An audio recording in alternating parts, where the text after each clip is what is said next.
I really, really appreciate each and every one of you. And when I say that, I really mean it. And I'm so grateful that you're here. I'm so grateful because each of you represent a part of an enrichment that God has done in my life. And Pong Meng, meron akong special message sa'yo. No, I'm just saying, really. Ano yung Manuel? Oo. Okay.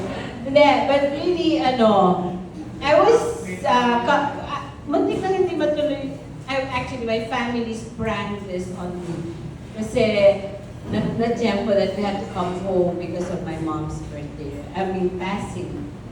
And so they decided, sige, let's do the birthday. So, and I'm so grateful. Thanks, honey. Thank you. Thank you, Josh. Thanks, Sam. Thanks, Sam. Thanks, Gabby. Thanks, John, for doing this for me. And I would not take for granted that I get to celebrate 60th birthday. Right? I will not take for granted another day. I think coming into 60, I've been thinking about retirement now in 2 years. And when you think about retirement, you think about a lot of things. Like how will your life be? What will you do? Things of value to you? What will you pursue? A lot of things. And I think the most important thing is it's a reflection. I had to reflect on what has happened in the past 60 years. And I know that I've been so blessed. And now that I'm celebrating my 60th birthday, my plan was that the program was not up to me to celebrate. But I'm so grateful, really so grateful for all the kind words that were spoken to me. Now, people did not have to wait till I die before they say those words. Like Tim said, the flowers for the living, we say those to people while they are alive, the things that the good things that they have been to you, the blessing that they have been to you. And I am a grateful receiver of those words tonight. And I really encourage you to do that to one another and those people that you love. I would pay, I don't know how much to be able to say to my mom again, how much she has blessed me and blessed all of us. And so I pray that you would say these things, that your appreciation, your gratefulness for the people that you love. So coming to this birthday party, I was just really thinking, I said, I want to honor those people. I want to honor people. I don't really want, if I don't get honored tonight, that's totally fine. But I already got that. And I think what I want to give back to you guys is just to be able to honor you for how you have enriched my life. And with that, siguro I'll be pointing out to some people here kasi mahaba nga ang magsalita, baka tayo ko isa-isahin ko kayo, di ba?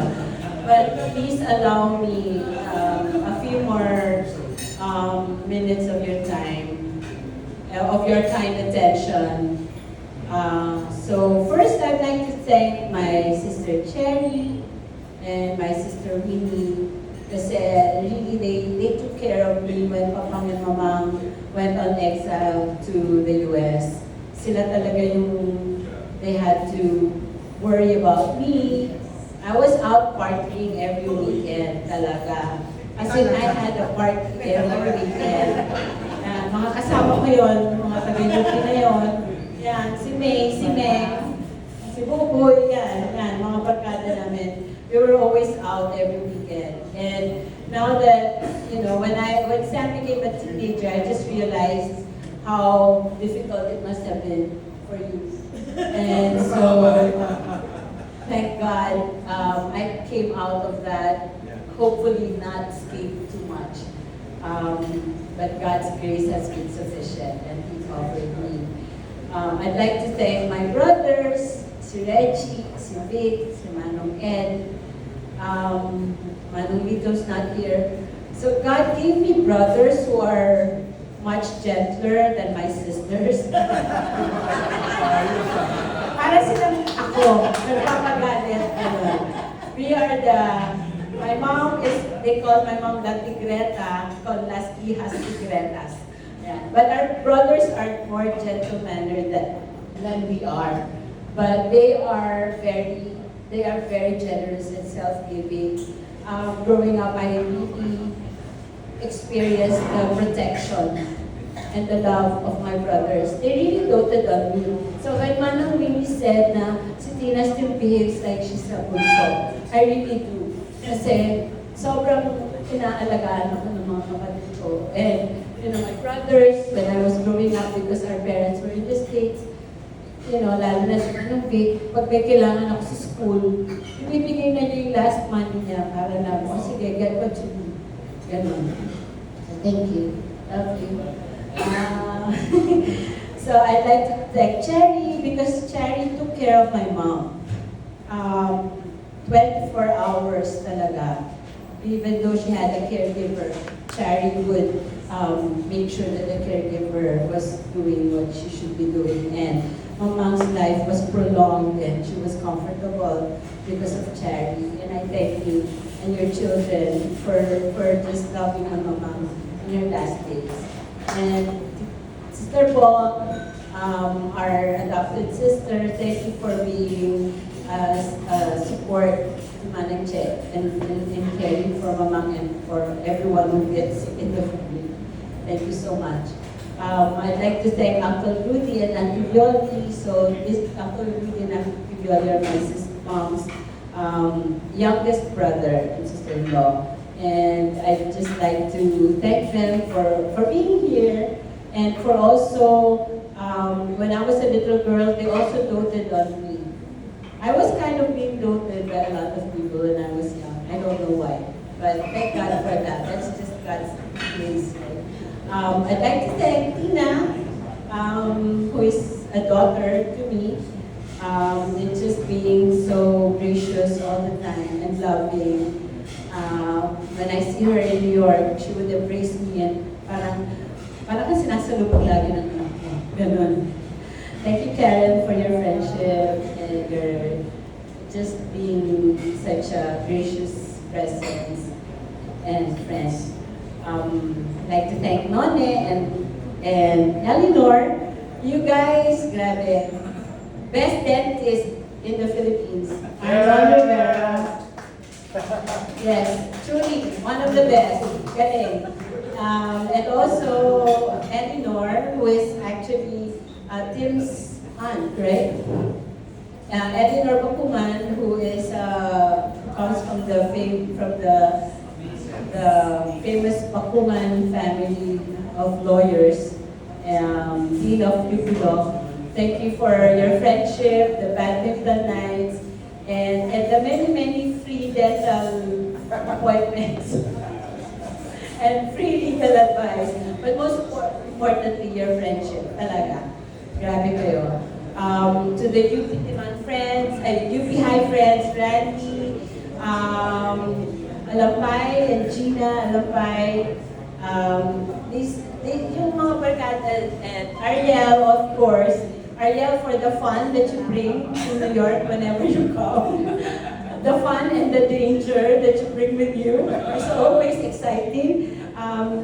For Randy and Gina, thank you so much always. And also thank you for your support to this new dream that we have about helping in the area of mental health in the Philippines.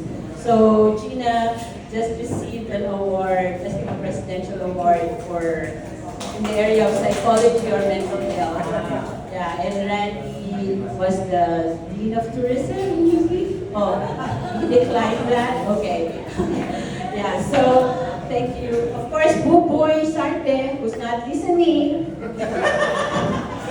Yeah, Buboy and the pastor na is not listening. But yes, Buboy for, talagang salamat sa iyo, graduate Praise God. No, but your friendship is really precious. You know, you're Tip's best friend, one of Tip's best friends. And then si Mitch and si Melissa, thank you so much. You know, I love Mitch talaga. Kasi when he comes through New York, so si Mitch actually barkada ni Chong sa UP.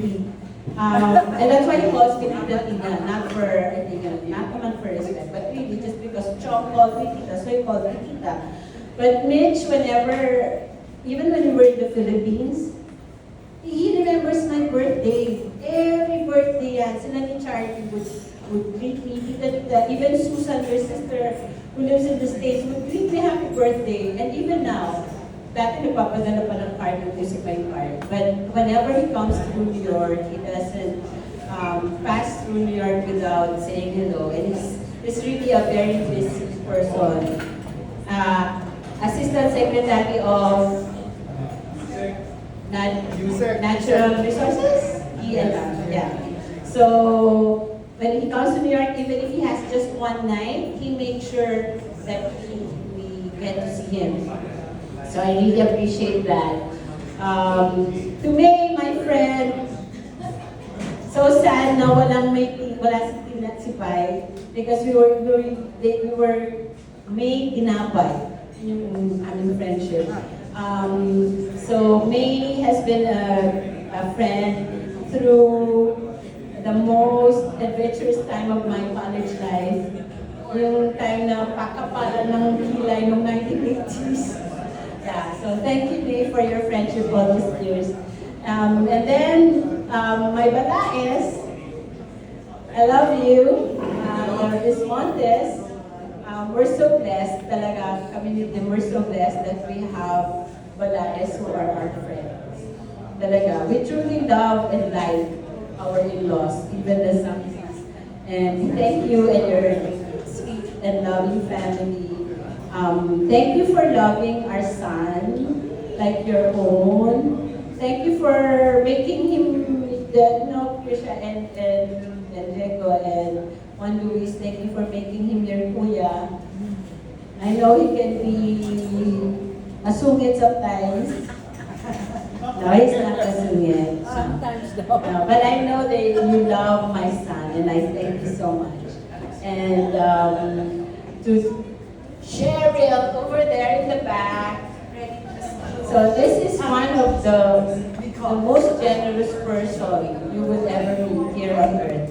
Grabe yan. I love you. I'm really lost for words.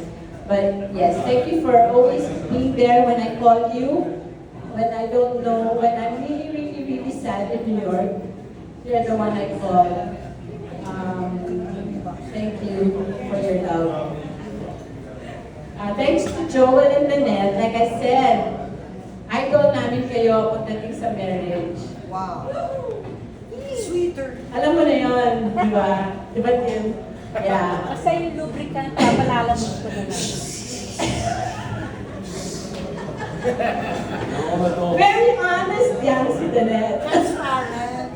No, but really, Joel and Lynette invested many years really discipling me and Tim. And God used them to prepare us to our move to New York. And I thank you, Joel, for investing in Tim, and Lynette for your fun discipleship style. I really love you. Thank you so much. You're lubricating the And I'd like to thank my sister-in-law, Noemi.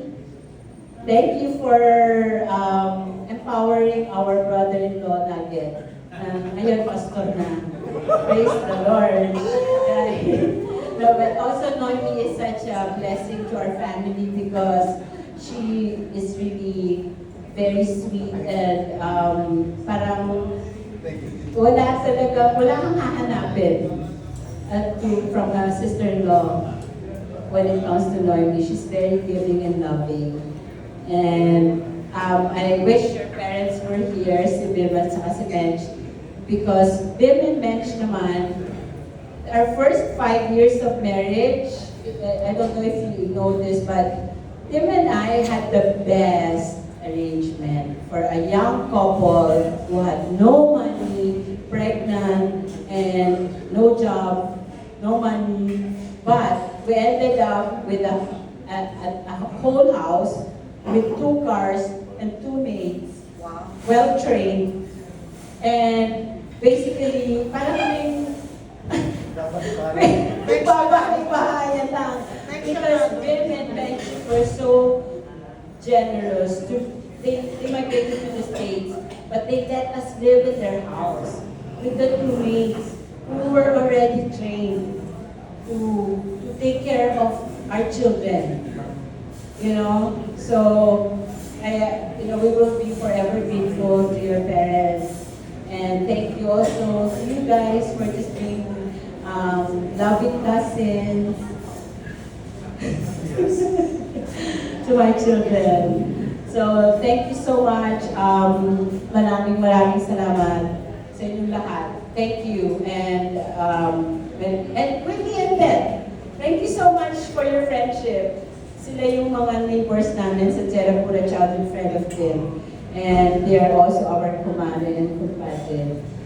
Inaanak namin yung son. And then, inaanak nila si Seth. So, thank you for your friendship.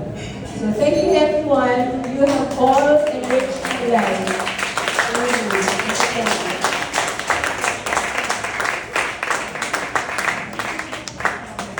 Okay, so that is the first half of our program. Napakagasgas na ng joke na yun. I'm so sorry. That's it. There is more food, but there is more cake. Please get some more. Please take